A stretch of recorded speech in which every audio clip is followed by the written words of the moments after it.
It's about that time. What's happening in your city?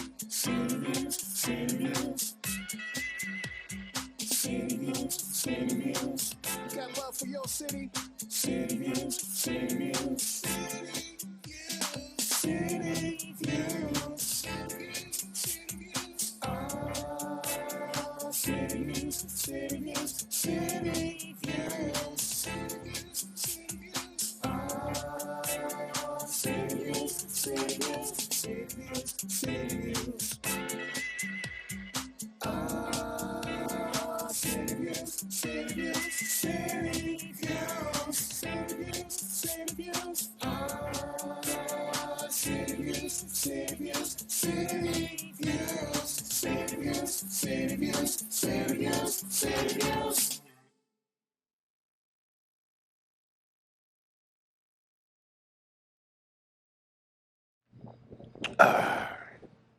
Alrighty. I think we are live. We are. Jacque, you going to talk? We're not live yet. No, we're live. Oh, we are? This is on. Oh. Well, this will be the first day Yeah. of the new show. Yeah. A lot happening here this evening. A lot happening here. Yeah. Jacque, We're a little sleep deprived. The eclipse elapsed. I know. Let's blame it on the eclipse. Yeah. I can't quite see as clearly as I could a couple days ago, but now that... Or should we blame it on maybe the cutting of the locks? Oh, no. Why you want to, like... Why you want to go there? Yeah. Oh, hello, everybody. Welcome to another episode of City Views. It has been quite a hiatus, but we are back, and we're so glad to be able to bring you another episode of City Views. And we're glad to have in the house with us today my good friend and 65th District State Rep, the one and only Miss Michelle Cook. Thank Welcome you for to the having show, me. Michelle. It's great to be Welcome, here live and welcome. in person. Thank you. Thank you. Live Now, and in person. we've been like talking to Michelle, a little bit the last few days about all kinds of different stuff, and Coryse and I had an opportunity to hang out at Michelle's office. Kick our feet up. Yeah, yeah, it was kind of cool. It was kind of cool. We was like, was. oh, we in the big time, Coryse. Yeah, we took over the office. Yeah. Jacque left you. Yes, he left me. Well, I had to go get He some. did. I had to go get some grub, man. The cafeteria. And I didn't want to eat, right? No. Yeah. I mean, what a It gentleman. was terrible. What it was terrible. what I liked about it though was like, did you notice the level of respect we got when we were walking around there? Oh, yeah. It was like, oh, who are these two young mutts? We said, we here on the JOB ready to take care of the little business. Yep. Which we did. Yeah, we did. We'll talk about that a little later. And we got to run into former Mayor Ryan Bingham. Yes, we and did. Had a few words with him. And also we were able to speak with our lobbyist here in Torrington, Mike Rell. Yep. So we were in the Capitol to support the Connecticut Television and Film Alliance. Yep, and we were against the bill, HB 5110, which was about eradicating the Connecticut film tax credit. Yep. Correct. So we were there in opposition of it, and we won. We got the victory. We won. We got the victory. Yes. I am so happy. So now production can continue right here in Connecticut, which is great for me Yep. because I love acting and I want to act right here at home where I don't have to drive to New York Correct. or Massachusetts. Yep. It's great, and we definitely want to thank your friend and colleague Maria Horn for Listening. for listening. And that was a day of very winded testimony. A very long day. Long day, and some very compelling arguments from both sides of the aisle. Yes. But I think the representatives from the Connecticut Television and Film Alliance really laid out a good case for almost an economic development case. Yes. For making sure that the industry has access to the region. And with everything, and maybe you can comment on this a little further in the show, Michelle, with everything that's going on in our region in terms of the COG and some of the other entities that are really putting forth the effort to make sure that we have a voice in the state, I think is very commendable. So good things are happening, and we're going to be filling you in on some of that as the show goes on. So call your friends and neighbors, tell them to tune in to your local Tune cable in. access channel 5, Altice, for City Views, all right? But in the meantime, Coryse, why don't you let our All audience right, know? I guess I'll put my spectacles There on you and go. go through this list. Here we go. Okay, so our big city sponsors: Toth Insurance Agency, 1151 East Main Street, Torrington. Better protection, better value. 860-496-7771. And he can be reached at tothins@optonline.net. Next, we have Mel Brickman and Health Markets, 16 McDermott Ave, Suite 1, Torrington. Better Better call call Mel. Mel. Come on, you got to do that next All right, time. Next time. I'll be ready for it next time. 860-307-1128. And he can be reached at healthmarkets.com/local-health-ins. Brooks, Todd and McNeil Insurance, 69 Water Street, Torrington. Keeping an eye on your insurance needs since 1839. 860-598-8753. And BrooksToddMcNeil.com. And lastly, Dr. Michael Curry, 30 Peck Road, Suite 2105, Torrington. Pediatric care for over 50 years. 860-482-8177 and TorringtonPediatrics.com. Thank you very much, Coryse. Doing a very nice job there, standing in for our friend Kareem. I also do voice work, so. I know. I was going to talk about it. But our friend Kareem, unfortunately, has taken a little time off. He's got some pretty major stuff going on in his world. So we want to wish him the best, and we're awaiting with bated breath for his return. And Karen, we're missing our girl Karen today. I was just getting ready to mention Karen. The other blonde. Yeah.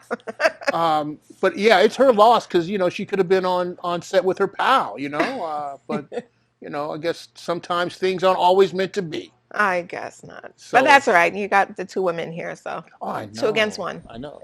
Well, sometimes you got to like those odds. So, Michelle, it's so nice to have you on the show today, and I definitely wanted to get you on because you're going to be tied up for the next few weeks, and this is going to be the last time that you're going to be here and available. So we wanted to bring you in so our audience could see your bright, shiny smile, and then Not my tired eyes from watching UConn last night. But you could share the sunshiny message from Hartford with our viewing audience. And, it's the way things are kind of developing for Connecticut, the trajectory, the bipartisan working relationships that are forming in Hartford. And when I hear about some of the other things that states are going through, we got to consider ourselves a little bit lucky here. We do. And, first, thanks for having me live and in person. Usually it's a call in, and hopefully I'll still be able to call in on Tuesday nights. But because this is our slower week before the ramp up of the end of our legislative session, which ends on the 8th, that Wednesday night at midnight. So, for us, it is very true. You and I have spoken about it in length, and the one thing I pride myself on is to be a part of a group of folks that really do work collaboratively across the aisle. I'm not saying everybody, but, I do believe in this world, the majority rules in this case. And, when we do 90 to 95% of the pieces of legislation that we do are bipartisan in some manner or the other, maybe not 100%, but bipartisan means there's support from both sides of the aisle, regardless of the percentage of the support. That bodes well to who we are as a people at the State House. And when I'm training new legislators and as we've known each other for many, many years, I believe that you don't walk into that office only representing the party that got you there, but it's really because you don't know who got you there, right, in theory, right?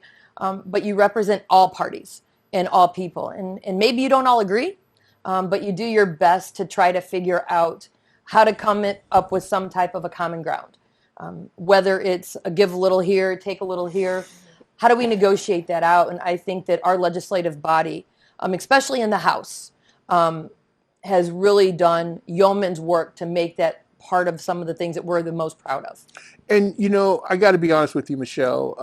Over the tenure of your career, and I remember when you first told me about your ambitions to run for office, and hanging out on a hot, sweaty summer day on the softball fields down at Oak Avenue, and Michelle walks up and says, "Guess what, Jacque? I'm going to run for office. What you think about that?"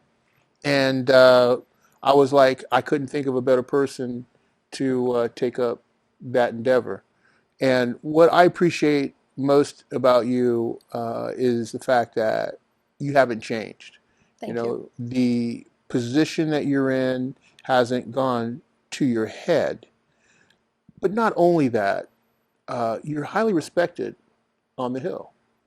And I think that, it bodes well not only for you, but for the constituents that you represent, because year after year, they've placed their faith and confidence in you to go to Hartford and to not just represent them, but be progressive in terms of being on top of those issues that they might not even be aware of at that particular time, but bringing those issues to the table and making sure that there's a robust conversation in regards to how those issues are solved. And then too, the recognition that you've received in your tenure in Hartford. I feel bad sometimes because as a friend, it's hard for me to sometimes separate our friendship from some of the unfair criticisms that you get. But I have to be fair and impartial and realize that, in a democracy, people can speak their minds. But I do think that sometimes people go a little overboard when those criticisms can become harmful to one's personhood or family. And I think that over the years you've dealt with that rather well. But talk to our audience a little bit now about your thoughts on your tenure, how it's developed, and how you see the future going forward in terms of the state of Connecticut and more specifically the residents in the district. Well, that was a whole lot. Well, I'm a talk show host, girl. I gotta give you some provocative thought. It's a lot. It's a lot. I mean, and first, thank you for the kind words. And as our friendship does span past 20 years, and both of us being transplants from somewhere else to here, it was really about giving to your community. And I remember your passions about bringing arts and culture to the community, and how do we do that? And mine was never an aspiration to run for office, but when the opportunity, came in front of me, it was really about thinking, hey, look, is that something that I could do? And the way that it was put to me, it was like, okay, well, let's give this a try. And here we go now, 16 years later. Yeah. There's a lot that's changed in those years. My youngest children were in grade school. I have now a son-in-law, one coming, 2 grandchildren. I have my youngest is graduating with his master's degree in May, and yay, Billy. Yeah, you see, all for pride and proud Torrington, graduates and so forth and so on, where they believed in the community that raised them as well. Mm-hmm. We spent a good amount of our time down on the ballpark at Fisher's Park working with the Twisters, the Titans, and what have you. Yeah. Where I miss so much and wonder how we got all of that in one summer.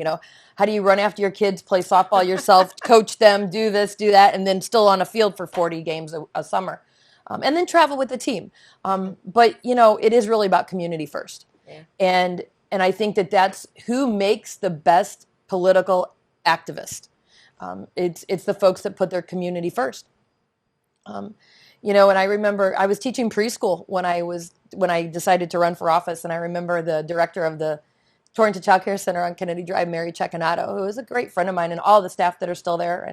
And Mary goes, "Are you crazy?" And realized that what I've done in all the years is really advocated for early childhood education. You know, I call it the bookend advocacy, the bookends of life. You know, advocating for the youngest of our constituents and the oldest of our constituents, who often find themselves not necessarily to have a voice to ensure that they're right to protected and they're not forgotten.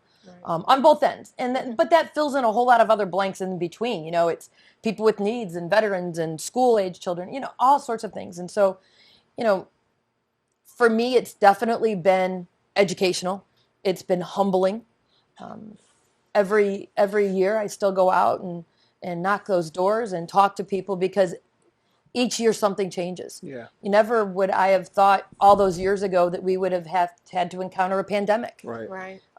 Would we have lost significant amount of loved ones, including our own? Would we see changes in our demographic? Would we see the world change? Would we see the hate change? Yeah. How we address all of those things really matter. But at the end of the day, it's not about me. And that is the one thing I try to ensure that I check at the door every time I walk in that door. As blessed as I am to have this position, and as humbled I am to do the job, and grateful for the opportunity, it is not about me. It is about what we can do to ensure that Torrington is not left off the map. You hear me say it all the time. There's life past Route 8, you know, and Torrington is just a beautiful stone that needed polished. And I think that we're doing a really good job with that. I'm proud of the accomplishments that we've made, but there will always be work to do. And that sounds so political coming out of my mouth like that. But it's the honest to goodness truth that there is always going to be work to do. And I would hope, as you've heard me say numerous times on the call, we might not all agree. Right. But let's agree or disagree in a respectful manner. Right. Nobody deserves death threats. Right. Nobody deserves hate speech, bullying, being feared for their life, being followed. Or to be mocked. None of that. None You know, of that. I might not like something that you do, and you might not like something that I do. But at the end of the day, we are all a part of the same community, and that is who we need to remember we are. Right. And respectfully agree to disagree. Right. But the hate does not teach our youngest anything at all. And they have enough problems, you know, with the world of social media and all of the things that come with that. Let's remember that we still are examples for them. Absolutely. Right. Examples for a lot of people. I think when, you know, we teach kids, listen to your elders, and they look up to your elders, and if they see an elder doing something inappropriate, of course the kid is going to copy. But I think in your position, it's the same thing. You're responsible for a community, and that community is watching. You're watching everything you do and say, and if you decided to act in an appalling way, it's going to give them, you know, license to say, oh well, you know. So I think it's very important that is followed through. What we say about listen to your elders to kids, that's also followed through, and as adults, we you know, mimic that same behavior for adults and for the community. That's true. And I think that we write a fine line with even the amendments, or the use of the amendment of like freedom of speech. Yeah. You know, it's freedom of speech, and I respect that. I respect our Constitution and all of the things that come with it. But I also think that we need to recognize what that speech looks like, and what that displays amongst us. And you know, I drive around, you know, town, and I see some of the horrific language that is hung on the side of homes, because somebody doesn't like a political figure one way or the other. You know, and it might be okay for you to feel that way, but just remember that there's 5,000 children under the age of 18 or more in this town that see that. Yeah. And recognize that if you think that that's okay, then they're going to think that that's okay. And I would hope that we as a society can wrap our hands around things that are a little bit better than that. Now, do you think a lot of this happens, Michelle, because we no longer have a shared sense of values? I mean, do you see us kind The of, core. yeah, I mean, do we have those shared values anymore, or because of like social media, have our values been so dispersed that we no longer have those main focuses where we can all unite, even in our disagreements, on those things that are essential to our democracy? Well, if I had the answer to that, that's worth the weight in gold right now, Well, that's right? why I So, asked the hard questions, okay? you know, I do have some feelings on that. I think it started a little bit before social media. I think that it started when we opened our businesses on Sundays and we lost the sense of family and, dinner table conversation Right. on a Sunday and, whatever that might have looked like for your family, or it was dinner time conversation every night of the week. And, now families have to work, two Twice as hard. jobs and, Yeah. you know, we might have more single families than we used to have in years past. And so I think that there's a host of things that have led up to where we are. I definitely do not think that the world of social media has helped a lot of that, Right. by no means. Educators should be able to educate, not have to worry about whether a child is listening to being educated or texting somebody. The definition of cheating when we were in school was writing things down so tiny you couldn't see it on a piece of paper and hope you didn't get caught. And now it's literally, let me see what I could Google, Google. and get the answers. Let me have AI write my essay for correct. me. We definitely see the benefits of the internet, the World Wide Web. Our society has gotten much smaller in so many ways, but we've also sometimes lost a lot of our Yeah. ways and our family core values. I don't know if they're gone. I think it's individual, and I think culturally those mean a lot of different things. And as a society, we have changed culturally. And by no means am I saying that it's right or wrong in anybody's kitchen. That is just not. I don't need a call tomorrow. That is not what I'm saying. But I am saying that I think that it is changed significantly. Yeah. From generation to generation to generation, as it has for decades. But decades past have not seen the world transform, to your point. AI. We don't know necessarily if the person that we're talking to is the person that we're talking to. Right. You can be anybody you want, Kenny Chesney says online, right? So how does that work? And used to, the definition of bullying was something that you encountered in school, and it could be encountered at school, right? In person. And now it's not just the students, No. it's the parents. It's really a vast difference of where we are, and where we've come from, and how we have or haven't evolved, I believe. And I think that that's what makes our job as legislators extremely challenging. Right. We talk about people changing and being individuals. And then you have that very fine line of where does government belong? And I don't necessarily think that government belongs in everybody's kitchen table. But I do believe that there has to be guidance. And because I think that we often forget that not everybody is capable of making certain appropriate decisions. And our job is not to look out for one, but it's to look out for all. Yeah. And that becomes complicated sometimes because some folks think that it's an overreach. Some people think that it's not reaching enough. And where do you find that balance to ensure that at the end of the day, you try to do the best you can, and not doing as much harm as what people might think that you're having done. And if you want to join in this conversation, please feel free to do so. The number is right there on your screen, 860-361-9985. And my man, Doug, is back there waiting on the hotline, okay? On the hotline. On the Call hotline. But don't hesitate. Please feel free to join in the conversation. We also want to encourage you to check out our City Views Facebook page.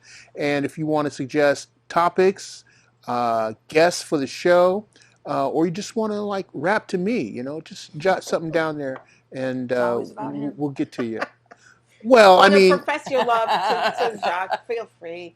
Call in. He's here. You'll talk to them though if they want to call you, right? Yeah, I'll Right? talk to Right. him. Of course, right. see what I have to deal with. I mean, it's a tough job, but somebody's got to do it.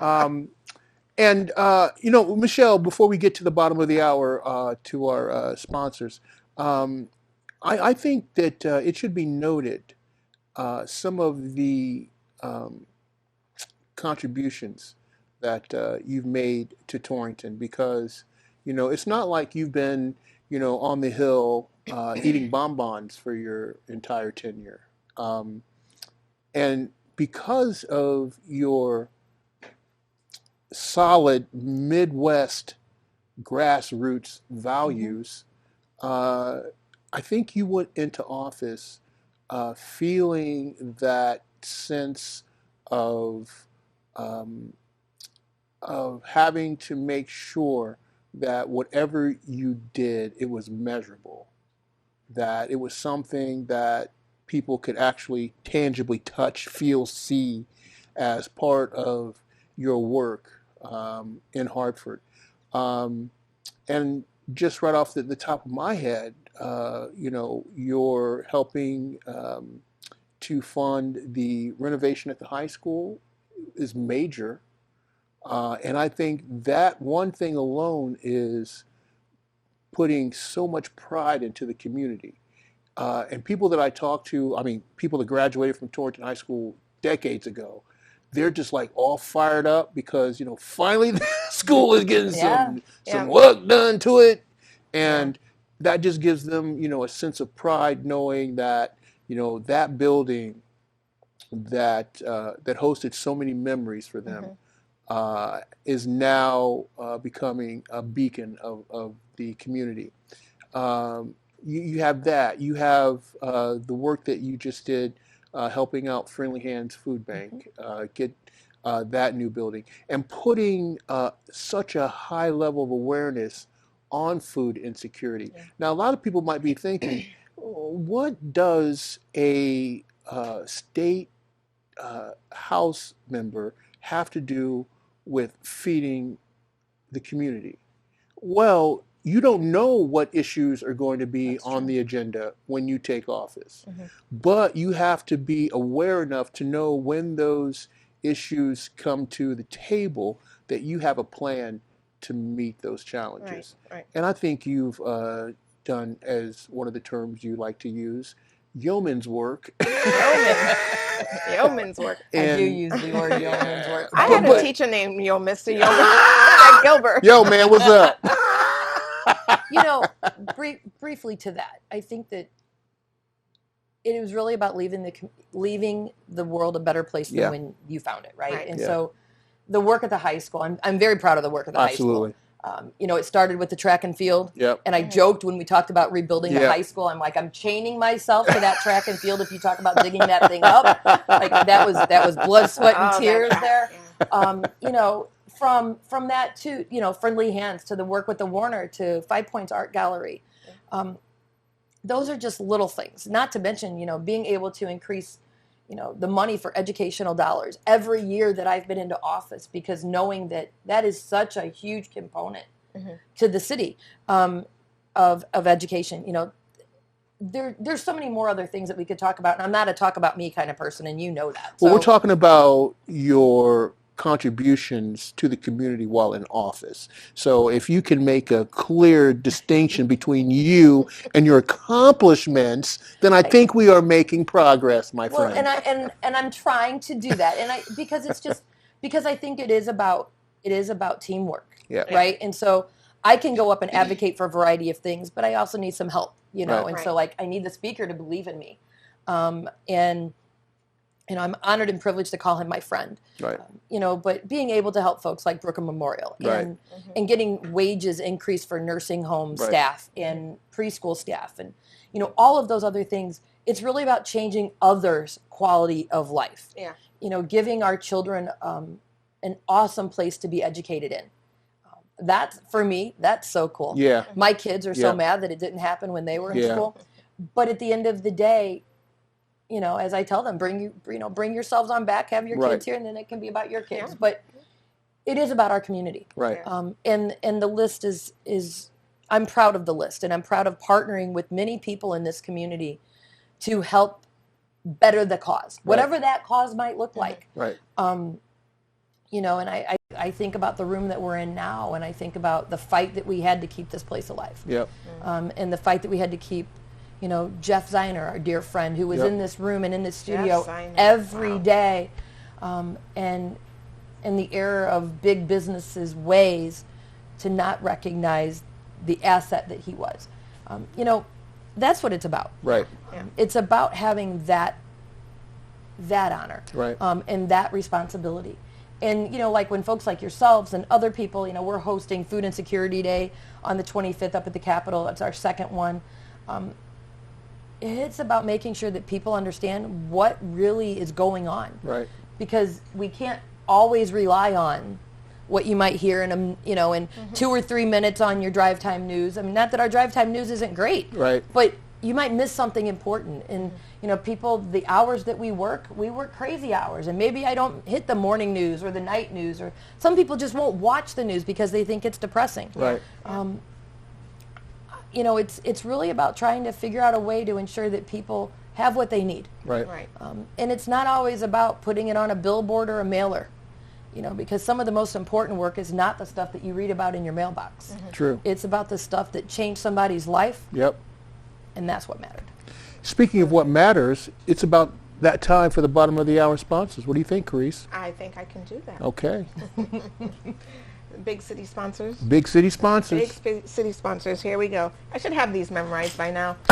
But that would be taking away from Kareem's job, and I'm not about that. So, Toth Insurance Agency, 1151 East Main Street, Torrington. Better protection, better value. 860-496-7771. Toth INS at optonline.net. See, I leave out the Connecticut part. No need to mention No need. Connecticut. No need. We know where we know where we are. All right, you ready for this one? I'm ready now. Okay. Mel Brickman and Health Markets, 16 McDermott Ave, Suite 1, Torrington. Better call Mel. 860-307-1128. healthmarkets.com/local-health-ins. Brooks, Todd and McNeil Insurance, 69 Water Street, Torrington. Keeping an eye on your insurance needs since 1839. 860-598-8753. BrooksToddMcNeil.com. And lastly, Dr. Michael Curry, 30 Peck Road, Suite 2105, Torrington. Pediatric care for over 50 years. 860-482-8177. TorringtonPediatrics.com. Thank you, Coryse. And I'm hoping that we get a phone call from Mr. Brian Minnow, an author who has just published and released 2 books. And I do believe I'm getting a signal that he's on the phone now. So let's see. Where is he? Nope. Is it this button? Oh, gosh. Oh, You here put we it go. in front of Jacque. That's not a good thing. Well, you Come on. You press, This one or this one? try the blue one. try the blue one. We're going to hang up on this poor guy. And then He'll call back. and then that button down here. Right here? Yeah, I think so. That says redial, honey. Oh, no, not that one. I can't see. I don't have my glasses. here There we it go. is. Now press that one. Yep, there we go. It takes 3. Mainly it was the 2 women, sorry. I can see the joke now. How many people does it take to answer a telephone? Okay. Nonetheless, Brian, how are you this evening, sir? Hey, Jacque, how are you doing, man? It's been a long time no see. You know what I'm saying, bro. I know we've been planning this for the longest time. However, the time has come, and you are here, and we couldn't be any happier about that. Thanks for calling into the show, Brian. Awesome. Well, thank you, Jacque. It's an honor to be a guest on your show. It really is. Well, you're doing some very cool things, and, I thought it was great to share your story with our viewing audience, especially you being a recent Torrington resident, and talk to us about your latest endeavors.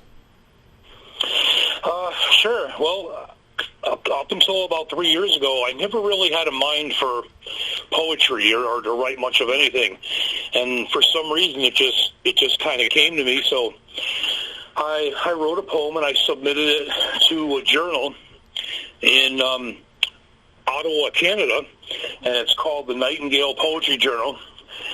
and they actually they liked it and they published it.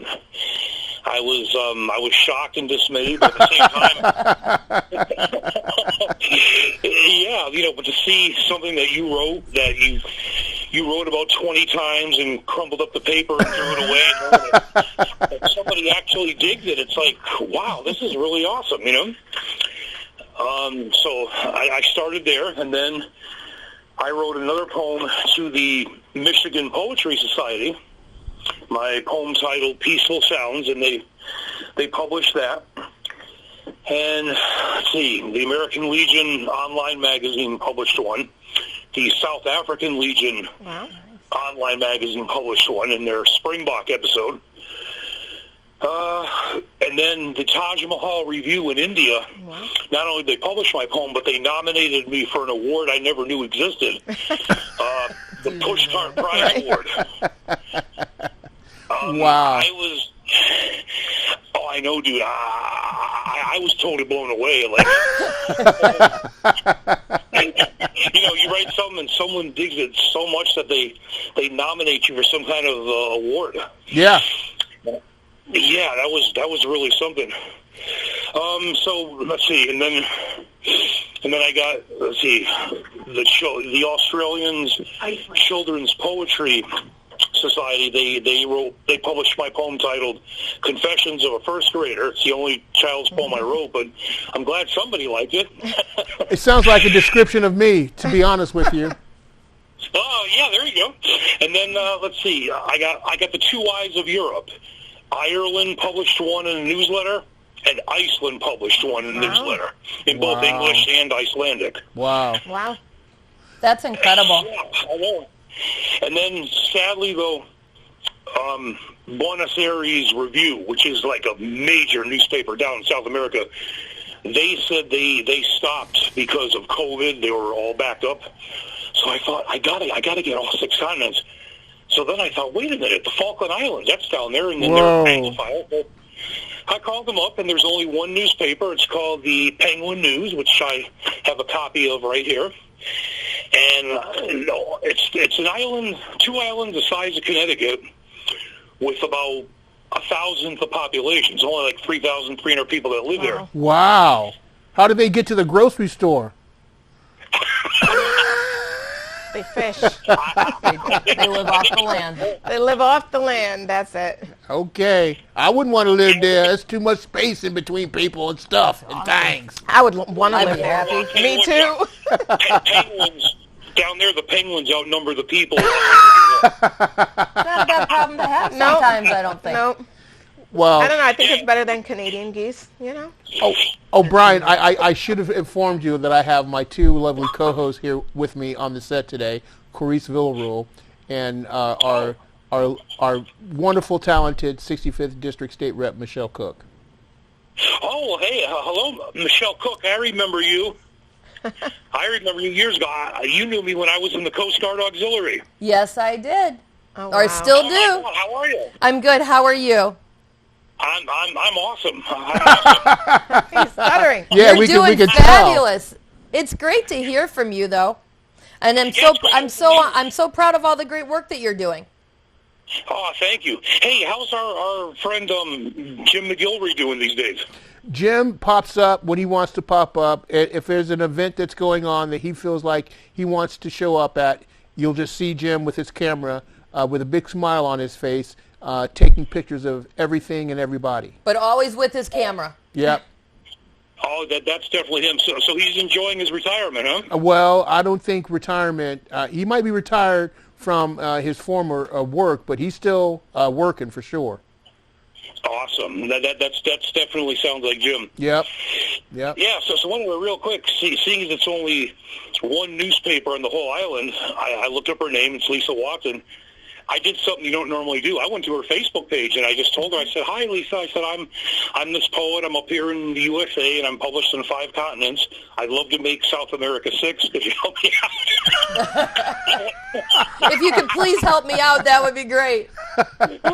Yeah, and she did. I wrote my poem Justice, and I wrote it based on the past events of the last 4 or 5 years. Things have been going on in our country. So I wrote it. I ran it by her. She loved it, and she put it on page 4. Well, Brian, I got to tell you, our nonprofit, Culture for a Cause, which is the producer of this show, our mission is to build community through music and the arts, and we're looking to network with more writers so that we can present them and include them in some of our presentations. So maybe we can set something up, maybe on a live stream or something, where you can do your poetry, and we can hopefully introduce you to a more diverse audience. That sounds like a plan, Jacque.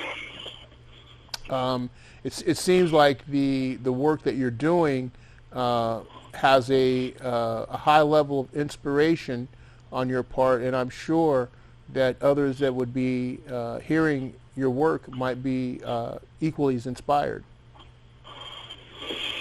Wow. Well, I don't know what to say. You make me blush, Jacque. Is that the reason why you didn't want to come on live on television, because you didn't want anybody to see you blushing? I was a little nervous. I've got some butterflies and stuff like that. Don't worry. I know it's strange, because you remember me back in the day, do-rag, long hair down to my shoulders. I used to get up and cut a rug in the dance, but at 56, I'm a little rusty now, you know what I'm saying? It's not about how you look, it's about the cause. Exactly. So, but I feel your pain on the hair issue, though. Oh yeah, Jacque just chopped his locks. Hey, who's that guy back in the 70s? The TV cop, Telly Savalas. Well, he had to have a blow pop or a Tootsie Roll pop or something in his mouth all the time. Oh yeah, something like that, right? Yeah, that was what it was. Kojak. Bro, you're bringing back some deep memories, man. I mean, like Kojak. I remember one time I did something bad. I can't remember what it was, but I got in trouble, and my punishment was not being able to watch Kojak that night. Okay, so bringing back some real, yeah. Well, hey, Jacque, but like I said, one woman you really do want to interview is Nandy Comer. Yeah. And she's our new Michigan. She's the first poetry laureate we've had since the 1950s. Wow. She's the first woman and the first African American woman. Oh, okay. And her poetry is impeccable. Wow, maybe. I have an e-book out right now, but she's got several books out. Maybe we can set something up for Juneteenth. What's that? Maybe we can set something up for Juneteenth. Yeah, that would be great, because she works in similar stuff to the lines of what you do, and you're from Ohio anyway, so you're right over in our area too. Yeah. That would be cool. Well, can you make sure that we get in touch? Yeah, definitely. Okay. Private message me an email, and I'll give it to you guys and get in touch. Okay, we'll do. Now, in addition to your poetry, Brian, you've also embarked upon some bigger literary initiatives. Tell us about those. Aside from my poetry, well, I have the book now, and that's on. I was really shocked to see that Barnes and Noble is carrying my book. Wow! Congratulations, that's impressive. Yeah, indeed it is. Oh, I know. That was like the preppiest bookstore I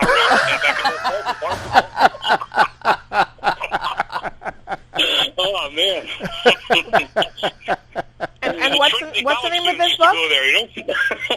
What's the name of the book? The book is titled "The Late Bloomer."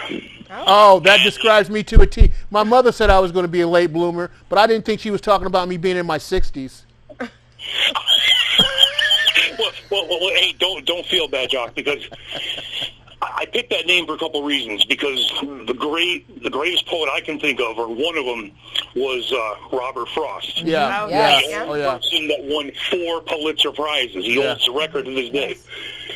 He didn't get famous with his poems until he was in his 40s. Right. So that's one reason. the other reason was I was 53, wrote my first poem, got published, joined the Michigan Poetry Society. So I thought, this really fits me. I'm going along. I'm the late bloomer.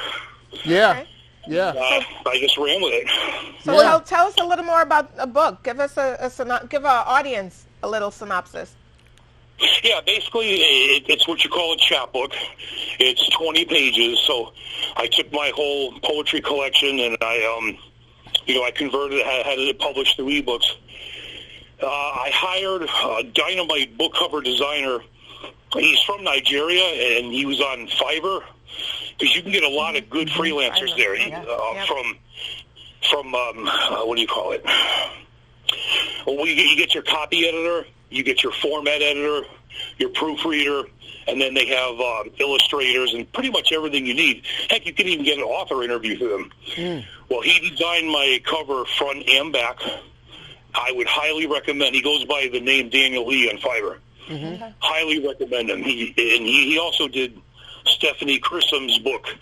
Filing Sam's Corn Maze. He's the same guy that designed her book cover. So I got that done. It's on ebook now, but I want to get a print edition. The trouble I'm running into is most places that do print books, you got to have a minimum of like 24 to up to 64 pages. So I don't know exactly when I'll have it out in print, but I will hopefully have it out soon. But the good news is you don't need a ebook reader for mine. You can go online, and if you buy it at any of those stores, you can just download it and you can read it right on your phone or computer screen, whatever. Awesome. Nice. Awesome. This is interesting, Brian, because I think, especially here in our region, there is a coalescing, around the arts and around culture, and there was just a recent a victory for the television and film industry in regards to the passing of House Bill 5110 that now will allow for the movie industry to receive tax incentives to do their work here. Well, it's keeping the tax incentives. Keeping it. Yeah. Yeah. Yeah, it's making Not sure eliminating that it's them. not eliminating. We're just making sure we keep it and not eliminate it. It was on the chopping block to eliminate the tax incentive, but we're going to be able to keep it, which is a great victory, yes. And Coryse and I were having the conversation about, how we feel we could play a part in that by facilitating these processes to take place. And I think it would be interesting to perhaps look at one of your poems and see if there might be some type of film adaptation behind it. Wow. Film adaptation, or maybe even a dance interpretation. And if you find one that you think would be a good title, definitely. Yeah, Well, we can definitely talk about that. That would be awesome. And I'm glad that Connecticut's given a tax break to people in the arts. I think they're needed. They really are. Yeah. They are. Well, Coryse People need that escape. Whether it be it music or reading poetry or whatever it is. It's well needed. Coryse is a choreographer too, so converting words and lyrics to dance is something that's right up her alley. So. Oh yeah, great interpretation. That would be wonderful for a poem. Yep. So the opportunities that are before us are pretty compelling. But what do you see on the horizon for your career endeavors going forward? Well, see, that's the thing. This was new for me to get into this, and I'm kind of playing it by ear. I want to see what happens with this book, and I do. Hopefully, I will have it in print as well. I'm not going to stop submitting to different magazines and newspapers and newsletters here and there. But as far as another book, I'm not sure. I mean, I'm not going to lie to you, Jacque. It's a lot. I mean, it's one thing to write your poems and whatnot, but then the publishing is a whole nother animal. Right. And I must say, it's been very educational for me. I learned a lot, getting the book together and going that. So I'm going to say right now, I'm not sure. But I'm definitely willing. I mean, if you want to work with the idea you just proposed, yeah, I'll definitely work with you on that. Well, I think any of my poems are worthy of that. Yeah.